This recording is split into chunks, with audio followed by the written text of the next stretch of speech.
Hope, దాని smell, దాని age అవన్నీ కూడా చాలా బాగుంటాయి. తర్వాత ఈ ఫ్లవర్ ఫ్యాసినేటింగ్ ఆర్గన్ అని ఉంది కదా, సో ఇది హ్యూమన్ బీయింగ్స్కి లైక్ కన్వే చేయడానికి, లవ్, మార్నింగ్ గ్రీవ్ అవన్నీ కూడా కన్వే చేయడానికి, అఫెక్షన్ కానీ హ్యాపీనెస్ కానీ, సో అన్నిటికీ ఫ్లవర్స్ అనేటివి చాలా యూస్ఫుల్ అవుతాయి. నెక్స్ట్ ఇక్కడ చూస్తే పార్ట్స్ ఆఫ్ ది ఫ్లవర్ ఇచ్చినారనమాట. LS of the flower, lateral section of the flower చూస్తే ఫస్ట్ ఇందులో పెటల్స్ ఉంటాయి అనమాట. కలర్ఫుల్ పెటల్స్ ఉంటాయి ఇన్సెక్ట్ ని అట్రాక్ట్ చేసేకి పాలినేషన్ లో. ఓకే ఓకే తర్వాత సెపల్స్ అనేవి ఉంటాయి కింద తలామస్, దాని తర్వాత స్టిగ్మా, స్టైల్ ఓవరీ, ఇది female reproductive organ. Female reproductive organ మనం గైనీషియం అంటారు, మేల్ రిప్రొడక్టివ్ ఆర్గన్ మనం ఆండ్రోషియం అంటారు. ఓకే యాంథర్ ఇంకా ఫిలమెంట్ మన మేల్ రిప్రొడక్టివ్ ఆర్గన్ కిందకి వచ్చేస్తుంది అనమాట. ఓకేనా, ఇప్పుడు 1 by 1 డిస్కస్ చేసుకుందాం మేల్ అండ్ ఫీమేల్. సో ఇక్కడ యాంథర్, ఫిలమెంట్ ఉంటాడనమాట మేల్ రిప్రొడక్టివ్ సిస్టమ్ లో. ఓకే ఫిలమెంట్ కి లైక్ ప్రాక్సిమల్ ఎండ్ కింద ఎండ్ లో అది తలామస్ అటాచ్ అయి ఉంటుంది అనమాట. ఓకే అండ్ యాంథర్ చూస్తే బైలోబ్డ్ ఉంటుంది అనమాట. 2 లోబ్స్ ఉంటాయి. 1 లోబ్లో 2 థీకాస్ ఉంటాయి అనమాట. అది మైక్రోస్పోరాంజియా ఉంటాయి అనమాట. దానిలో స్పోరోజీనియస్ టిష్యూతో మేడై ఉంటాయి అనమాట. దెన్ ఓకే పాలన్ సాక్స్ లో పాలన్ గ్రెయిన్స్ అనేవి ఉంటాయి. లైన్ ఆఫ్ డివిజన్స్ అంటే ఏం లేదు, ఇప్పుడు స్పోరోజీనియస్ టిష్యూ లోపల పాలన్ గ్రెయిన్స్ ఏవైతే గ్రో అవుతా ఉంటాయో అవి మెచ్యూర్ అయిపోయిన తర్వాత ఈ లైన్ ఆఫ్ డివిజన్స్ ఏదైతే ఉంటుందో అది రప్చర్ అయిపోతుంది. అందులో నుంచి పాలన్ గ్రెయిన్స్ అనేవి రిలీజ్ అయ్యి స్టిగ్మా పైనకి వెళ్తుంది అనమాట. దెన్ సో మనకి 3 వాల్ లేయర్స్ అనేవి ఉంటాయి అనమాట. అది ఎపిడర్మిస్, ఎండోథీషియం, మిడిల్ లేయర్ ఇంకా టపెటమ్ అనమాట. టపెటమ్ అనేది లైక్ నరిష్మెంట్ ఇస్తుంది అనమాట డెవలపింగ్ పాలన్ గ్రెయిన్స్ కి. అంటే పాలన్ గ్రెయిన్స్ పెద్దగా దాని నరిష్మెంట్ అనేది ఇస్తుంది టపెటమ్ అనేది. ఎపిడర్మిస్, ఎండోథీషియం ఇంకా మిడిల్ లేయర్స్ ఏవైతే ఉంటాయో అవి ప్రొటెక్షన్ చేస్తాయి అనమాట. దెన్ ఓకే మిడిల్ ఇక్కడ కనెక్టివ్ టిష్యూ అనేది ఉంటుంది. చూడండి ఇవన్నీ పాలన్ గ్రెయిన్స్ రెసిస్టెన్స్ అయిన తర్వాత ఇలా బయటకు వచ్చేస్తాయి అనమాట. ఓకేనా ఎస్ పాలన్ గ్రెయిన్స్ అనేవి టెట్రాడ్ అంటారు. మైక్రోస్కోప్ టెట్రాడ్ అని అంటే 4 ఉంటాయి అని అర్థం అనమాట. ఇప్పుడు సరే పాలన్ గ్రెయిన్ రిలీజ్ అయింది, అది తీసుకొని మనం గ్లాస్ లైట్ మీద పెట్టి స్టెయిన్ చేసి చూసాం అనుకోండి మైక్రోస్కోప్ కింద ఈ కైండ్ ఆఫ్ స్ట్రక్చర్స్ అనేవి కనిపిస్తాయి అనమాట. సో ఫస్ట్ పాలన్ గ్రెయిన్స్ చూస్తే కనుక చూడండి దీని లోపల వ్యాక్యూల్ ఉంటుంది, న్యూక్లియస్ ఉంటుంది, సైటోప్లాజం ఉంటుంది. పాలన్ గ్రెయిన్ కి 2 వాల్ లేయర్స్ ఉంటాయి. ఎగ్జైన్ ఇంకా ఇంట్రైన్ ఏమో లోపల ఉండేది. ఎగ్జైన్ అంటే బయట స్పోరోలెనిన్ తో మేడై ఉంటుంది అనమాట. స్పోరోలెనిన్ అనేది చాలా హార్డ్ గా ఉంటుంది. ఎట్లాంటి క్లైమేట్ ఉన్నా దాంతో రెసిస్ట్ అనేది అవుతుంది అనమాట. హార్ష్ హ్యాబిటేట్స్ లో ఉంటుంది. సో అందుకే మనం ప్రిజర్వేషన్ కి ఎక్కువ సీట్స్ ని ప్రిజర్వ్ చేస్తాం అనమాట, ఎందుకంటే అది ఎగ్జైన్ తో మేడై ఉంటుంది కాబట్టి.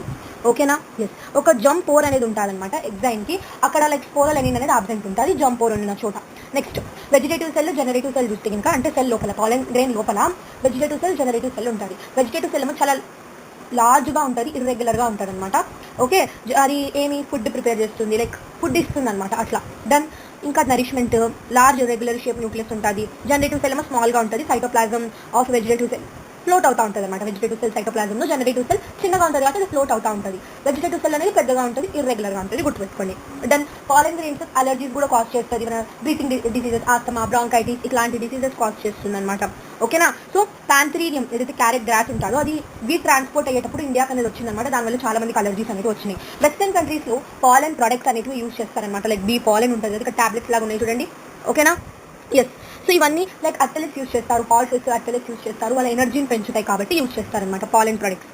దెన్ పాలన్ వేయబిలిటీ అంటే ఏంటంటే ఇప్పుడు పాలన్ గ్రెయిన్ రిలీజ్ అయిపోయింది, అది స్టిగ్మాకి రీచ్ అవ్వాలి. స్టిగ్మాకి రీచ్ అయిన తర్వాత పాలన్ ట్యూబ్ ఫామ్ అయ్యి ఓవరీలోకి వెళ్ళి ఫర్టిలైజ్ అవుతుంది. అవన్నీ డిస్కస్ చేస్తాను నేను. సో అక్కడ దాకా రావాలంటే లైక్ అది ఎయిర్ నుంచి రావాలి, ఏదైనా ఉండొచ్చు, పాలినేషన్, విండ్, వాటర్, ఎయిర్ ఏమైనా ఉండొచ్చు. కానీ అది ఒకసారి రిలీజ్ అయిపోయిన తర్వాత లైక్ ఇంత పర్టికులర్ టైం అనేది ఉంటుంది అనమాట. అంటే అంతవరకు స్టిగ్మా మీద పడిపోయిందా ఓకే. ఇఫ్ నాట్ దాని కెపాసిటీ ఇంకా ఉండదన్నమాట. పాలన్ గ్రెయిన్స్ కెపాసిటీ ఇంకా ఉండదు, దాని వేయబిలిటీ ఉండదన్నమాట, లూజ్ అయిపోతుంది. చూస్తే మనం రైస్, వీట్ చూస్తే జస్ట్ 30 minutes ఉంటుంది అనమాట దాని వేయబిలిటీ. అంటే రిలీజ్ అయిన 30 minutes అది స్టిగ్మా మీద పడాలి. ఒకవేళ స్టిగ్మా మీద పడలేదు అనుకో దాని వేయబిలిటీ లూజ్ అయిపోతుంది, అంటే దాని పనికి రాదు, ఇంకా వేస్ట్ అన్నట్టు. ఇంకా కొన్ని families like rosaceae, leguminosae, solanaceae families ఏవైతే పాలన్ గ్రెయిన్స్ ఉంటాయో రోజేసి, లెగ్యూమినేసి, సోలనేసిలో అందులో కొన్ని మంత్స్ వరకు ఉంటుంది అనమాట అవైలబిలిటీలో. ఓకే సో మనం పాలన్ గ్రెయిన్స్ ని స్టోర్ చేసుకోవాలి అంటే కనుక లిక్విడ్ నైట్రోజన్ లో స్టోర్ చేస్తాము -196 దగ్గర అనమాట. ఓకేనా లైక్ పాలన్ బ్యాంక్, సీడ్ బ్యాంక్స్ ఉంటాయి, అట్లే పాలన్ బ్యాంక్స్ కూడా ఉంటాయి. లిక్విడ్ నైట్రోజన్ లో -196 దగ్గర మనం కానీ స్టోర్ చేసుకుంటాం. మనకి ఎప్పుడైతే యూజ్ అయిందో ప్లాంట్ మీద వెళ్ళి వేస్తాం అనమాట, పాలన్ జర్మినేట్ అయిపోతుంది అట్లా. ఓకే ఇది మేల్ది మైక్రోస్పోరాంజియా అంటారు. ఫీమేల్ది పిస్టిల్ ఆర్ మెగాస్పోరాంజియా అంటారు. ఓవ్యూల్, ఎంబ్రియో సాక్ చూడండి. First of all stigma style ovary ఉంటుంది కదా, తలామస్ అటాచ్ ఉంటుంది కింద. ఇవన్నీ కార్పెల్స్. 2 రీజన్స్ ఉంటాయి, మైక్రోపోలార్ ఎండ్, చలాజల్ ఎండ్. ఇక్కడ ఎంబ్రియో సాక్, న్యూసెల్లస్, ఇన్నర్ ఎగ్యుమెంట్, అవుటర్ ఎగ్యుమెంట్ ఉంటుంది, ట్వినికల్ ఉంటుంది. దెన్ మెగాస్పోరాంజియోలు సో కామన్లీ దాని ఓవ్యూల్స్ అంటారు. మెగాస్పోరాంజియంలో లైక్ ఇప్పుడు చూస్తే ట్వినికల్ ఉంటుంది, హైలం అనే రీజన్ ఉంటుంది, చలాజల్ రీజన్ ఉంటుంది అనమాట. 2 రీజన్స్ ఉంటాయి. ఓకేనా సో పాలన్ గ్రెయిన్ అనేది ఎంటర్ అయ్యి సినర్జిట్స్ ఉంటాయన్నమాట. సినర్జిట్స్ లా నుంచి ఎంటర్ లోపలికి అనేది వెళ్తుంది. సో ఫస్ట్ మైక్రోఫైలర్ ఎండ్ దగ్గర న్యూసెల్లస్ అనేది ఉంటుంది అనమాట. మెనీ న్యూక్లియస్ ఉంటాయి అక్కడ మెగాస్పోర్ మదర్ సెల్ అనేది ఫామ్ అవుతుంది. మెగాస్పోర్ దాని మైటోటికల్గా డివైడ్ అయ్యి డయాడ్ ఫామ్ అవుతుంది, మళ్ళీ మైటోటికల్గా డివైడ్ అయ్యి ట్రయాడ్ ఫామ్ అవుతుంది, ట్రయాడ్ 2 ఉంటాయి, 2 నుంచి 4 అవుతుంది, 4 నుంచి 8 అవుతుంది, 8 అనేది లైక్ ఆపోజిట్ సైడ్ లో మూవ్ అయిపోతాయి అనమాట. 3 యాంటీపోడల్స్, 2 పోలార్ న్యూక్లియై, 1 ఎక్సెల్, మళ్ళీ సినర్జిట్స్ ఉంటాయి, చలాజల్ ఎండ్, మైక్రోఫైలార్ ఎండ్, మైక్రోఫైలార్ ఎండ్ దగ్గర ఫిల్లిఫామ్ అపారటస్ సినర్జిట్స్ ఉంటుంది, ఎక్సెల్ ఉంటుంది. ఓకే, 2 సినర్జిట్స్ 1 ఎక్సెల్ ఉంటుంది మైక్రోఫైలార్ ఎండ్ దగ్గర. మైక్రోఫైలార్ ఎండ్ దగ్గర ఫిల్లిఫామ్ అపారటస్ ఉంటుంది. ఆ ఫిల్లిఫామ్ అపారటస్ పాలన్ గ్రెయిన్ లోపల వెళ్ళి హెల్ప్ అవుతుంది. ఓకేనా, యాంటీపోడలు. ఓకే, అర్థమైన చలాజల్ ఎండ్ దగ్గర 3 యాంటీపోడల్స్ అనేవి ఉంటాయి అనమాట. ఓకేనా, ఉంటుందో 7 సెల్ 8 న్యూక్లియస్ అనమాట. 7 cell 8 nucleus. Then next pollination. Pollination మనం చూస్తే పాలినేషన్ డిఫరెంట్ టైప్స్ ఉంటాయి అనమాట. Depending on the source of the pollen. అంటే పాలన్ వాటర్లో ఉన్నదా, ఏ నుంచి వచ్చిందా, that depends on the type of pollen release. Different types of pollination ఉంటుంది. Autogamy, జిటానోగామి and జీనోగామి. ఆటోగామి అంటే ఏం లేదు, సపోజ్ ఒక ప్లాంట్లో ఒక ఫ్లవర్ ఉంది, ఆ సేమ్ ఫ్లవర్లో male and female reproductive organ మధ్య లైక్ పాలినేషన్ అనేది జరుగుతుంది, దాన్ని ఆటోగామి అంటారు. ఓకేనా, ఎస్. లైక్ లో ఇక్కడ చూస్తే సెల్ఫ్ పాలినేషన్ అని చెప్తామన్నమాట. కొన్ని ప్లాంట్స్ ఉంటాయి, వయోలా అంటే కామన్ ప్లాంట్స్, గుర్తుపెట్టుకోవాలి. ఆక్సాలిస్, కాలవెనెల్లా, ఇవి 2 టైప్స్ ఆఫ్ ఫ్లవర్స్ ని ప్రొడ్యూస్ చేస్తుంది. క్లాస్మోగామస్, క్లెస్టోగామస్ అనమాట.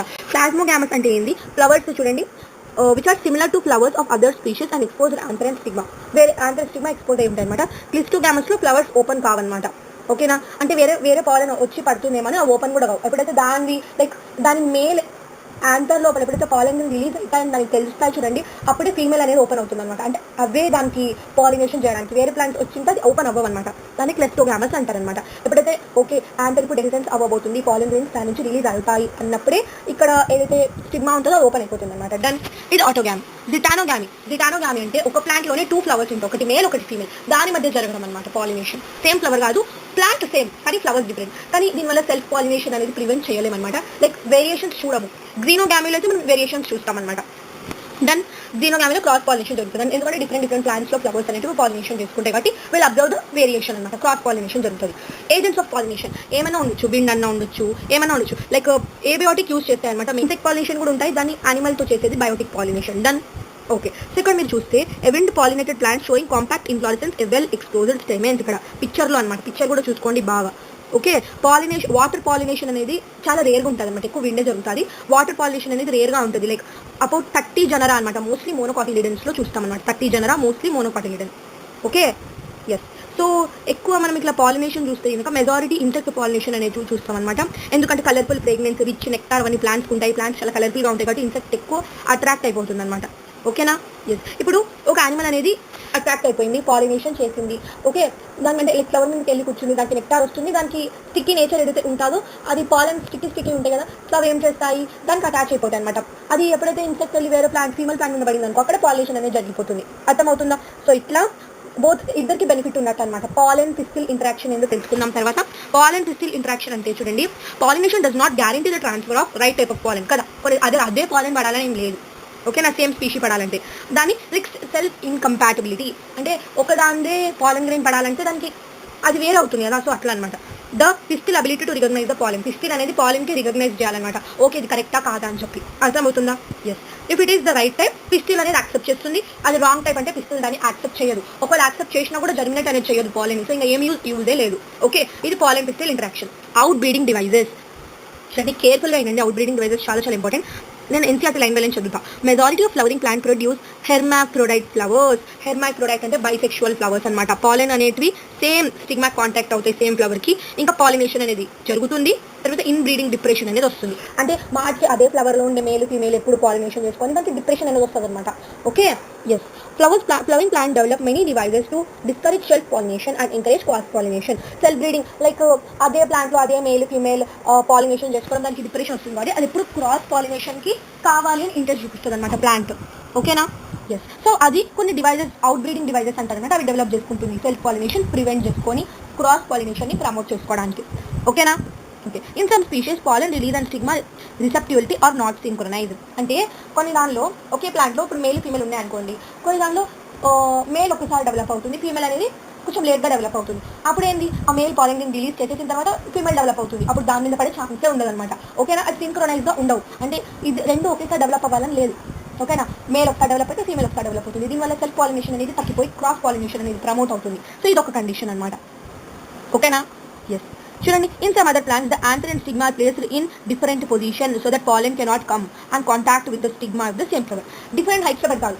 స్టిగ్మా ఏమో ఒక హైట్ లో ఉంటే మనకి యాంథర్ ఏమో డిఫరెంట్ హైట్ లో ఉంటుంది. దానివల్ల కూడా పాలినేషన్ అనేది జరగదు అనమాట. ఇది సెకండ్ వన్. థర్డ్ డివైస్ అంటే ఏంది? In breeding, the self incompatibility అనమాట third device. So this is the genetic mechanism prevents self pollination from the flower from the fertilizing the ovules of other pollen grains, pollen tube, pistil interaction. Another device prevents self-pollination production of unisexual flowers, both male and female present on the same plant. ఇప్పుడు male female ఒకే plant లో ఉందనుకోండి, castor maze లాగా అంటే monoecious కదా, ఇదేంటి ఆటోగామీ prevent చేస్తుంది, కానీ జిటానోగామీ అయితే ప్రివెంట్ చేయలేదు కదా. సేమ్ ఫ్లవర్స్ ఉంటాయి ఒక ప్లాంట్ లో, టూ ఫ్లవర్స్ ఉంటాయి ఒక ప్లాంట్ లో, అందులో జిటానోగామీ అనేది జరుగుతుంది కదా. ఆటోగామీ ప్రివెంట్ అవ్వచ్చు, బట్ జిటానోగామీ అనేది జరుగుతుంది కదా. సో ఇది ఒక కండిషన్ అనమాట. In both male and female flowers present on the same plant such as castor and maize, autogamy prevent చేస్తాయి బట్ జిటానోగామీని ప్రివెంట్ చేయవు. In several species such as papaya, male and female are present on the different plant. పపాయాలో చూస్తే male female different plants లోనే ఉంటాయి అనమాట. ఓకేనా? So అంటే ఏంది? మేల్ సపరేట్ ప్లాంట్ లో, ఫీమేల్ సపరేట్ ప్లాంట్ లో ఉంటుంది పపాయాలో. ఈ కండిషన్ మనం ఆటోగామీ జిటానోగామీ రెండు ప్రివెంట్ చేస్తుంది.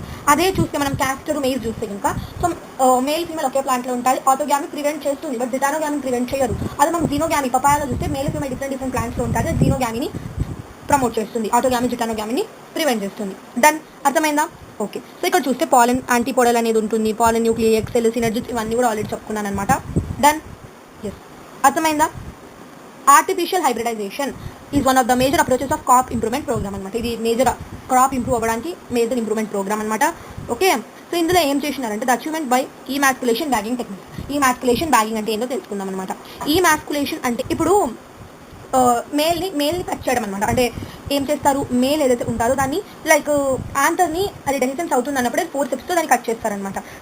కట్ చేసిన తర్వాత బ్యాగింగ్ అనేది చేస్తారనమాట. ఫీమేల్ కంటే మళ్ళీ వేరే పాలన్ పడకూడదు కదా దాని మీద, అదే ప్లాంట్ చేయకూడదు, మేల్ అది కట్ చేసినాం. ఆ తర్వాత మనము ఆ ఫీమేల్ ప్లాంట్ మీద వేరే పాలన్ వచ్చి పడకూడదు అంటే బ్యాగింగ్ చేసేసినాం అనమాట. అది ఓకేనా? మనకి ఎప్పుడైతే కావాలో మనం దాన్ని రీబ్యాగ్ చేసేస్తాం అనమాట. మళ్ళీ పాలన్ వేసి మళ్ళీ దాని మీద బటర్, బ్యాగింగ్ అంటే ఏం లేదు, బటర్తో కవర్ చేసేయడం, బటర్ కవర్తో, అంతే. ఓకేనా? అర్థమైందా? ఎస్. డబల్ ఫర్టిలైజేషన్ అంటే ఏంటి చూడండి. After entering one of the synergid, the pollen tube ఏం చేస్తుంది, 2 మేల్ గ్యామెట్స్ ని రిలీజ్ చేస్తుంది సైటోప్లాజంలో.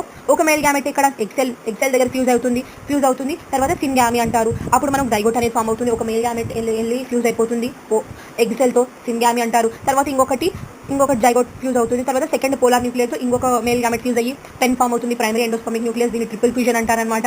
ఓకేనా? డబల్ ఫర్టిలైజేషన్ అనేది ఇట్లా జరుగుతుంది అనమాట. ఫస్ట్ ఎగ్ సెల్తో మళ్ళీ పిఎన్, ప్రైమరీ ఎండోస్పమిక్ న్యూక్లియస్ తో 2 మేల్ సెల్స్ ఫ్యూజ్ అయిపోతాయి. ఓకేనా? అర్థమవుతుందా? డన్. ఇప్పుడు ఇది ఎట్లా ఎండోస్పమ్ లాగా డెవలప్ అవుతుంది అనమాట. పిఎన్ అనేది ఎండోస్పమ్ లాగా డెవలప్ అవుతుంది, జైగోట్ అనేది ఎంబ్రియో లాగా డెవలప్ అవుతుంది అనమాట. ఈ పిక్చర్స్ అనేవి గుర్తుపెట్టుకోండి. ఓకేనా? ఇక్కడ జైగోట్స్ ఇవి గ్లోబులార్ న్యూక్లియస్, ఫస్ట్ గ్లోబులార్, తర్వాత హార్ట్ షేప్డ్. ఓకే. తర్వాత మెచ్యూర్ కాటిలిడన్ రాడికల్, ప్లూమ్యూల్ నుంచి షూట్ ఫామ్ అవుతుంది, రాడికల్ నుంచి రూట్ ఫామ్ అవుతుంది. Done. Yes. Post fertilization structures and events. ఇప్పుడు ఫస్ట్ ఎండోస్పమ్ అనేది ఫామ్ అవుతుంది. చూడండి, ఇక్కడ ప్లూమ్యూల్, కాటిలిడన్, హైపోకోటైల్, పైన ఉంటే ఎపికోటైల్, కింద ఉంటే హైపోకోటైల్. ఎంబ్రియోలో చూస్తే స్క్యూటెల్లం ఇక్కడ. ఓకేనా? స్క్యూటెల్లం చూస్తాం, ఇది గ్రాసెస్ మోనోకాట్స్లో ఇది ఉంటుంది. మోనోకాట్స్లో స్క్యూటెల్లం అనేది ఉంటుంది అనమాట. కాటిలిడన్ నే స్క్యూటెల్లం అంటారు. ఓకే. కొలాప్టల్, కొలియోరైజా. కొలాప్టల్ అంటే షూట్ని కవర్ చేసేది, కొలియోరైజా అంటే రూట్ అపెక్స్ని కవర్ చేసేది అనమాట. ఓకే. ఎపిబ్లాస్ట్, రాడికల్, రూట్ క్యాప్ ఇవన్నీ ఉంటాయి అనమాట. డన్. అర్థమవుతుందా? సీడ్ ఏమి, ఓవ్యూల్స్ అనేది సీడ్ లాగా డెవలప్ అవుతుంది, ఓవరీ అనేది ఫ్రూట్ లాగా డెవలప్ అవుతుంది. సీడ్ అనేది నాన్ ఆల్బుమినస్ ఉండొచ్చు అనమాట. Non albuminous seeds have no residual endosperm in consumer during the embryo development. ఇవి గ్రౌండ్ నట్ అనమాట. గ్రౌండ్ నట్ అనేది నాన్ ఆల్బుమినస్ అనమాట. ఇది మన ఎన్సీఆర్టీలో వచ్చిందనమాట. నేను మర్చిపోయాను అనమాట యాక్చువల్గా. సో నీటిలో నేను తప్ప అటెంప్ట్ చేసినాను అనమాట. ఓకేనా? సో ఈ ఎగ్జాంపుల్స్ కూడా చాలా important. Wheat, maize, బార్లే, castor, coconut ఇవన్నీ ఆల్బుమినస్. మాత్రమే నాన్ ఆల్బుమినస్ అనమాట. దెన్ డార్మెన్సీ అంటే చనిపోయి, అంటే ఎప్పుడైతే సీడ్ డెత్ వస్తుందో దాన్ని డార్మెన్సీ అంటారు అనమాట. ఓకేనా? అర్థమవుతుందా? ఫాల్స్ ఫ్రూట్స్ అంటే యాపిల్, క్యాష్యూ ఇట్లాంటివి అనమాట. అంటే ఓవరీ అనేది కన్జ్యూమ్ అయిపోతుంది అనమాట. బిఫోర్ మెచ్యూర్ అయ్యే వరకు కన్జ్యూమ్ అనేది జరిగిపోతుంది అనమాట. Then okay. సో ఇక్కడ మీరు చూడండి, మైక్రోఫైల్, కాటిలిడన్స్ ఇవి, seed coat, endosperm, cotyledon, hypocotyl axis, shoot apex, root tip, బయట ఉండే పెరికార్పు, లోపల ఎండోస్పమ్ ఉంటుంది, స్కుటెల్లం, కొలాప్టల్, కొరియోరైజా, రాడికల్ ఇవన్నీ మనం మార్ఫాలజీలో క్లాస్ 11th ఆల్రెడీ డిస్కస్ చేసుకున్నాము. Seed, cotyledon, shoot apical meristem, endosperm, root tip. ఇది చూస్తే మీరు ఫాల్స్ ఫ్రూట్స్ అనమాట. ఆపిల్, తలామస్, సీడ్స్ ఉంటాయి, ఎండోకార్ప్, మీసోకార్ప్. స్ట్రాబెర్రీలో తలామస్, అకిని ఉంటుంది. ఇట్లా అర్థమవుతుందా? ఎస్. పార్థెనోకార్పిక్ ఫ్రూట్స్ అంటే ఏంటంటే లైక్ సీడ్లెస్ ఫ్రూట్స్ని ప్రొడ్యూస్ చేయడం అనమాట without fertilization. Then apomixis, polyembryony. అపోమిక్సిస్లో మనము సీడ్స్ ప్రొడ్యూస్ చేస్తాం అనమాట. ఓకేనా? Without fertilization. Then okay. Several ways provide చేస్తారు. పాలీ ఎంబ్రియో అంటే మెనీ ఎంబ్రియోస్ ఉండడం. మెనీ ఎంబ్రియోస్ ఒకే దానిలో లైక్ ఒకేసారి ప్రొడ్యూస్ చేయడం. ఇట్లా హైబ్రిడ్ వెరైటీస్ అనేవి ప్రొడ్యూస్ చేయడం వల్ల ఫార్మర్స్కి చాలా యూస్ఫుల్ అవుతుంది అనమాట. సో మనం ఇట్లా డిఫరెంట్ చేసి ఫార్మర్స్కి మనం ఇవ్వచ్చు అనమాట. సో మెయిన్ అదనమాట. ఫార్మర్స్కి ఇట్లా నార్మల్గా చాలా ఎక్స్పెన్సివ్ అనేది అవుతాయి అనమాట. సో మనం ఇట్లా హెల్ప్ అనేది చేయొచ్చు. సో మెయిన్ ఇక్కడ ఈ హైబ్రిడ్ వెరైటీ సీడ్స్ అనేది ప్రొడ్యూస్ చేయడం వల్ల వాళ్ళకి లాస్ నుంచి ప్రివెంట్ చేయడం ఇవన్నీ టెక్నిక్స్ అనమాట. ఓకేనా? ఎస్. సో ఇప్పుడు మనం సెక్షువల్ రిప్రొడక్షన్ అనేది కంప్లీట్ చేసేసుకున్నాము.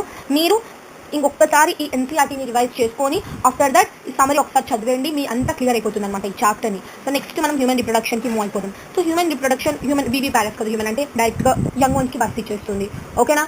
ఎస్, యంగ్ వన్స్కి బర్త్ ఇచ్చేస్తుంది. డిఫరెంట్ లైక్ జరుగుతాయి అనమాట. గ్యామెటోజెనసిస్ అనేది జరుగుతుంది. మేల్ ఫీమేల్ గ్యామెట్స్ ఫామ్ అవుతాయి, ఫ్యూజ్ అవుతాయి రెండు. ఫర్టిలైజేషన్ అంటారు. ఫర్టిలైజేషన్ తర్వాత జైగోట్ అనేది ఫామ్ అవుతుంది. జైగోట్ ఫామ్ అయిన తర్వాత ఇంప్లాంటేషన్, యూటరైన్ వాల్కి స్టిక్ అవుతుంది, ఇంప్లాంటేషన్ అంటారు. తర్వాత గెస్టేషన్, డెవలప్మెంట్ ఆఫ్ ఎంబ్రియో, పార్చులేషన్ అంటే బేబీ డెలివరీ అయిపోతుంది. ఇవన్నీ జరుగుతుంది అనమాట.